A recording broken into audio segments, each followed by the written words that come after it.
we're the only place in Missouri where you can see 1,000 years of history through mummification and coffin design. Most of the material in the collection is funerary in nature, and since one of the ways that tombs were decorated in ancient Egypt was actually they would paint the ceiling blue and they would put these 5-pointed sort of spiny stars on the ceiling to create the night sky. And so we recreated that as a way of just making the whole gallery feel like an experience.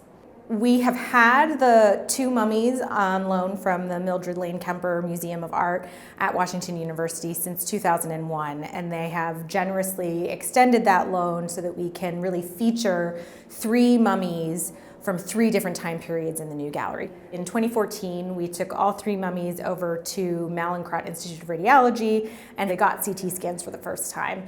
And so we got a wealth of data from that, but how can we share that? Because it's cool, and I wanted people to see it. So what we did is we included a viewer interactive digital screen where people can virtually unwrap the mummies and see what they look like on the inside. People can explore the wrapping, the skeletal remains, the CT scans. They can see how the arms are laid, how the mummies are wrapped. The most remarkable thing was when we were scanning the oldest mummy that we have on view, which is Henut Wajabu, which is one of the Kemper mummies.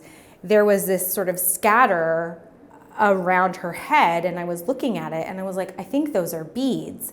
And then the doctors were able to zoom the screen in, and you could see individual locks of hair, curly hair, threaded into these beads, and then you could see it. She's wearing this elaborate beaded headdress that was itself individually wrapped, and then she was wrapped. I mean, it was really pretty breathtaking to discover that.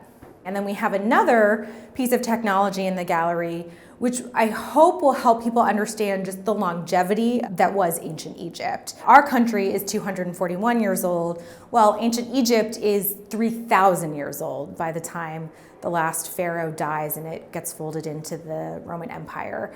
And it's hard, I think, for people to really get that when they're just looking at an object that dates to 3000 BC and then another object that dates to 300 BC. But this timeline, if you scroll through the beginning, you keep scrolling through and you see all of these things that you might have heard of, the pyramids, Cleopatra, the Rosetta Stone.